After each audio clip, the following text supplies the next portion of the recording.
सबैजनालाई नमस्कार अनि धेरै धेरै स्वागत छ। आज पनि उपस्थित भइसकेको छु कार्यक्रम दृष्टिकोणको विषयमा थोरै जानकारी गराउने उद्देश्यले र कार्यक्रम दृष्टिकोणमा उठान गरेको विषयवस्तु जानकारी गराउने उद्देश्यले म यति बेला सामुदायिक रेडियो विजय एफएम 101.6 मेगाहर्जको स्टुडियोमा छु र मध्याहको 12:15 बजिसकेको छ। अब केही बेरपछि अर्थात मध्याहको 12:15 बजेपछि कार्यक्रम दृष्टिकोण लिएर हामी तपाईहरुको माझमा उपस्थित हुने गर्छौं। कार्यक्रम दृष्टिकोणलाई तपाईले नेपालकै सर्वोत्कृष्ट सामुदायिक रेडियो विजय एफएम 101.6 मेगाहर्ज त्यस्तै गरी इन्टरनेट अनलाइन सँगै हाम्रो पात्रो र फेसबुक पेजबाट पनि कार्यक्रम दृष्टिकोणलाई तपाईहरुले सुन्न सक्नुहुनेछ। त्यस्तै गरी रेडियो पर्व एफएम 102.6 मेगाहर्ज र रेडियो कञ्चन 95.8 बाट पनि कार्यक्रम दृष्टिकोणलाई एकैसाथ सुन्दै आउनु भएको छ। यहाँहरूले दिनुभएका सल्लाह सुझावहरूलाई अनुसरण गर्दै मध्यनजर गर्दै कार्यक्रम दृष्टिकोणलाई हामीले समय सापेक्ष गराउँदै पनि लगिरहेका छौं।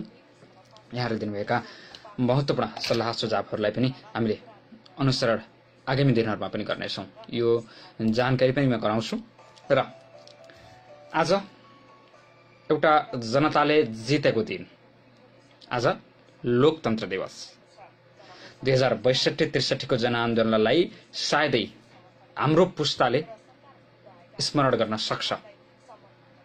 त्यसकारणले पनि आज यो निकै नै महत्त्वपूर्ण दिनको उपलक्ष्यमा कार्यक्रम दृष्टिकोणको विषयवस्तु पनि यही महत्त्वपूर्ण विषयवस्तुलाई उठान गर्नुपर्छ भन्ने उद्देश्यले यो विषयवस्तुलाई उठान गरेका छौं। अथवा लोकतन्त्र प्राप्तिको 15 वर्षको उपलब्धिलाई तपाईले कसरी मूल्याङ्कन गर्नुहुन्छ, यो विषयवस्तुमा रहेर आज कार्यक्रम दृष्टिकोणमा यही विषयवस्तुको सेरोफेरोमा रहेर कुराकानी गर्ने कोसिस गरेका छौं। तपाईहरुका फोन कल कमेन्टहरु आउनेछन् यो अपेक्षा गर्छु।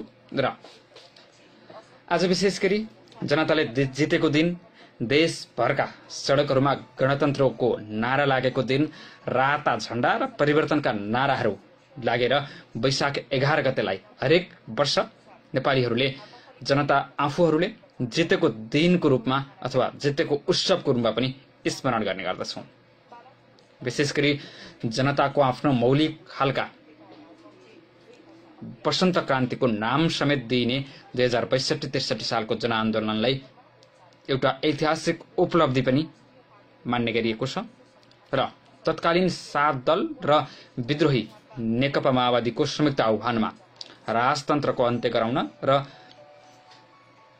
गणतन्त्र, धर्मनिरपेक्षता लगायतका कुराहरूलाई उठान गर्नका लागि, संस्थागत गर्नका लागि एउटा महत्त्वपूर्ण कोसे ढुङ्गा साबित भएको दिन आज।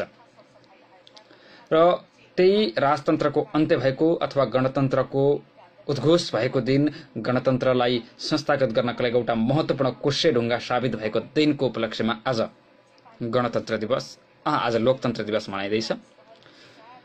जहाँ यहाँ प्रत्यक्ष राजा शासन अथवा राजतन्त्र अन्त्य भई नयाँ नेपालको खाका कोरिएको सुनौलो दिनको रूपमा वैशाख 11 गतेलाई लिने गरिएको छ। सोही दिनको स्मरणमा आज 15औं लोकतन्त्र दिवस देशका विभिन्न भागहरूमा विभिन्न कार्यक्रमहरू गरेर मनाइदैछ। यो त भयो लोकतन्त्र प्राप्तिको लागि गरिएका विभिन्न कुराहरू र यो पछिल्लो 15 वर्षका विविध विषयवस्तुहरू। यद्यपि अब समीक्षा गर्नुपर्ने बेला आएको छ। 14 वर्ष कुनै राजनीतिक नेतृत्व र राजनीतिक प्रणालीको समालोचनात्मक समीक्षा र मूल्याङ्कनको लागि थोरै समय होइन। तसर्थ पनि यस्तो समीक्षा 5 वर्षमै गर्न खोजेको भए छिटो हुन सक्थ्यो। 30 वर्षमा गर्न खोजेको भए निकै ढिला गर्यो भन्न पनि सकिन्थ्यो। त्यस हिसाबले यो ठिक समय हो र ठिक्कको मिलनबिन्दु अथवा ठिक्कको समय बिन्दु पनि हो, जसमा उभिएर हामीले नेपालको पछिल्लो लोकतान्त्रिक कालखण्डको ऐतिहासिक समीक्षा गर्न आवश्यक रहेको छ।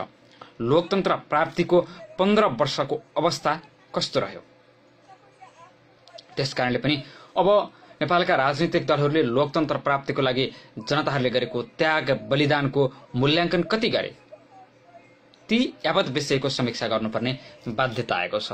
केवल यो लोकतन्त्र प्राप्तिले जनता जहाँको तही नेताहरू शिखरमा पुग्ने परिपाटी अथवा महलमा बस्ने परिपाटी कहिले अन्त्य हुन्छ? आम जनताले देशभरबाट आम पब्लिकले गर्ने प्रश्न यही हो। त्यसकारणले पनि यो लोकतन्त्र प्राप्त गरेको यो 14-15 वर्षको यो अवधिलाई अब हामीले मूल्याङ्कन गर्नुपर्छ र साँच्चै नै लोकतन्त्र संस्थागत भयो अथवा भएन ती यावत विषयमा पनि मूल्याङ्कन गर्नुपर्ने आवश्यकता छ। त्यसकारणले पनि आज हामीले कार्यक्रम दृष्टिकोणमा यो विषयवस्तुलाई उठान गर्ने कोसिस गरेका छौं र त्यही भएर नै आज हामीले यो विषयवस्तुलाई उठान गर्नका लागि तपाईहरुका विचार बुझ्ने कोसिस पनि गरेका छौं। नेपालको पछिल्लो लोकतन्त्रलाई पूर्ण संसदीय लोकतन्त्र पनि भन्न सकिन्न, किनभने यसमा निर्वाचित संसदको सर्वोच्चता कायम गरिएको अवस्था पनि छैन। यसलाई विशुद्ध समाजवादी व्यवस्था पनि ठान्न सकिन्न, किनभने यसमा सामुदायिक सम्पत्तिको नभएर व्यक्तिगत सम्पत्तिको सर्वोपरिता स्थापित गरिएको छ।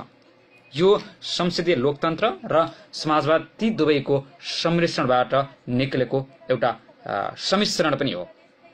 यी यावत विषयवस्तुहरू रहँदै पनि लोकतन्त्र प्राप्त भएको यो 15 वर्षलाई हामीले कसरी मूल्याङ्कन गर्न सक्छौं?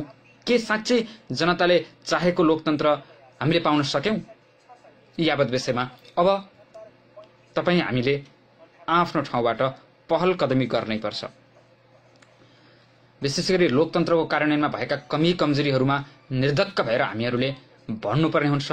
समावेशी लोकतन्त्रमा समावेशी समानुपातिक व्यवस्थाहरूमा भागबण्डा गरिएका विषयवस्तुहरूमा हामीले चर्को दबाव सिर्जना गर्नुपर्ने हुन्छ र अहिलेको लोकतन्त्र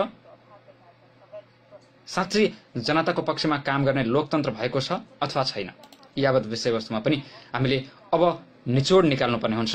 अब राजनीतिक दलका नेताहरूलाई खबरदारी गर्न अब ढिला भइसकेको छ।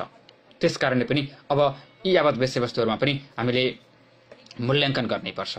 त्यही भएर नै आज हामीले यो विषयवस्तुलाई उठान गरेका छौं। तपाईहरुलाई कस्तो लाग्छ आजको विषयवस्तु? विशेष गरी 2062-63 को ऐतिहासिक जनआन्दोलन उत्कर्षमा पुगेपछि जनताको शक्तिको सामु आजकै दिन निरङ्कुश राजतन्त्रले घोडा टेकेको थियो। तत्कालीन राजा ज्ञानेन्द्र शाहले विघटित प्रतिनिधि सभाको पुनर्स्थापना गर्दै राजनीतिक दलहरूले कोरेको मार्गचित्र अनुसार अगाडि बढ्ने घोषणा गर्नुभएको थियो र सोही घोषणा अनुसार पुनर्स्थापित संसदको जेठ 4 गतेको बैठकले राजतन्त्रलाई निलम्बित गर्दै कार्यवाहक राष्ट्राध्यक्षको अधिकार समेत प्रधानमन्त्रीमा पनि दिएको थियो अथवा प्रधानमन्त्रीलाई दिइने निर्णय भएको थियो। शान्तिपूर्ण सडक आन्दोलन गर्दै आएका 7 राजनीतिक दल र सशस्त्र द्वन्द्वमा रहेको तत्कालीन नेकपा माओवादी केन्द्र अथवा तत्कालीन समयको नेकपा माओवादी बीच एउटा 12 बुँदे सहमति भएको थियो र नेपाली जनतामा एक प्रकारको विश्वास पैदा भएको थियो, जुन विश्वास जनविद्रोहमा परिणत भएको थियो र सत्ता र शक्तिको आडमा कुनै प्रभाव नगरी नेपाली जनता परिवर्तनको पक्षमा एकागार भएको दिन पनि थियो। त्यसकारण पनि आजको दिन यी शब्दहरूमा हामीले भनेर भन्न सकिने कुरा पनि होइन। आजको दिन यति महत्त्वपूर्ण दिन हो, जनताले जितेको दिन, ऐतिहासिक दिन, नेपाली जनताको ठूलो त्याग र बलिदानबाट प्राप्त भएको परिवर्तन, संविधान मार्फत जनताले आफ्नो संविधान आफै बनाएको यो पछिल्लो कालखण्ड, यावत विषयवस्तुहरू रहँदै पनि जसरी 2072 साल असोज 3 गते जनताका प्रतिनिधिहरूले संविधान लेखे अथवा लेखेको संविधान जारी भयो, एउटा चाने चुने उपलब्धि चाहिँ होइन। यद्यपि नेपालका राजनीतिक दलहरू संविधानको मर्म अनुसार अगाडि बढेका छन् अथवा छैनन्, लोकतान्त्रिक मूल्य मान्यता अनुसार अगाडि बढेका छन् अथवा छैनन् र जनताहरूले दिएको म्यान्डेटलाई कति आत्मसात गरेर अगाडि बढे, यी यावत विषयवस्तुमा हामीले अब मूल्याङ्कन गर्नै पर्ने बेला आएको छ। त्यसकारणले पनि आज हामीले यो निकै नै महत्त्वपूर्ण विषयवस्तुलाई उठान गरेका छौं। तपाईहरुका विचार बुझ्नेछौं। अब 12:11 गइसकेको छ। केही बेरपछि कार्यक्रम दृष्टिकोणलाई हामीले लिएर आउनेछौं। नेपालको सर्वोत्कृष्ट सामुदायिक रेडियो BJFM 101.6 मेगाहर्ज, त्यस्तै गरी इन्टरनेट अनलाइनबाट पनि देश विदेशमा रहनुभएका साथीहरूले सुन्न सक्नुहुनेछ। हाम्रा विदेशमा रहेका साथीहरूले पनि इन्टरनेट अनलाइनको माध्यमबाट www.vijayfm.org.np मार्फत सुन्न सक्नुहुनेछ। सँगै फेसबुक पेजमा हामीले लाइभ गर्नेछौँ, त्यहाँनिरबाट पनि तपाईहरूले सुन्न सक्नुहुनेछ। फेसबुक पेजबाट विदेशमा रहेका साथीहरूले यति बेला प्रकाश लामिछानेजीले हेर्दै हुनुहुन्छ, जो अहिले जापानमा हुनुहुन्छ र विशेष गरी जापानमा रहेर पनि कार्यक्रम दृष्टिकोणलाई नियमित सुन्नुहुन्छ। विजय एफएम 101.6 मेगाहर्जलाई नियमित सुन्नुहुन्छ। धेरै आभारी छु प्रकाशजी। र अन्य साथीहरूले पनि आफ्नो ठाउँबाट जसरी सुन्न मिल्छ त्यहाँबाट सुन्न सक्नुहुनेछ यो आग्रह गर्छु।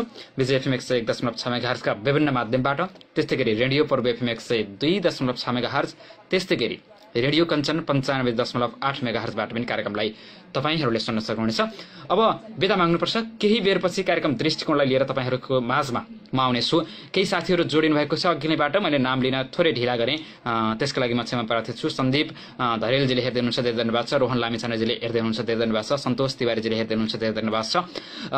सुस्मिता ढकालजीले हेर्दै हुनुहुन्छ, धेरै धन्यवाद छ। प्रकाश लामिछानेजीले पनि हेर्दै हुनुहुन्छ, धेरै धेरै धन्यवाद छ। सञ्जय प्रसन्न धरेलजीले पनि हेर्दै हुनुहुन्छ, धेरै धेरै धन्यवाद छ।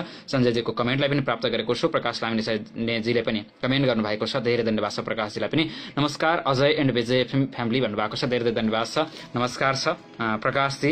मैले आदरणीय भान्जा मैले सम्मान गर्ने र टाढा रहेर पनि हामीलाई निरन्तर सुनिरहनुहुन्छ, धेरै धन्यवाद छ। केही बेरपछि प्रकाशजी दृष्टिकोणमा फेसबुक लाइभ अडियो लाइभ हुनेछ विजय एफएम 101.6 मेगाहर्जको फेसबुक पेजबाट, त्यहाँनिर पनि तपाईहरुका कमेन्ट मैले लिन पाउनेछु प्रकाशजी, यो अपेक्षा गरेको छु।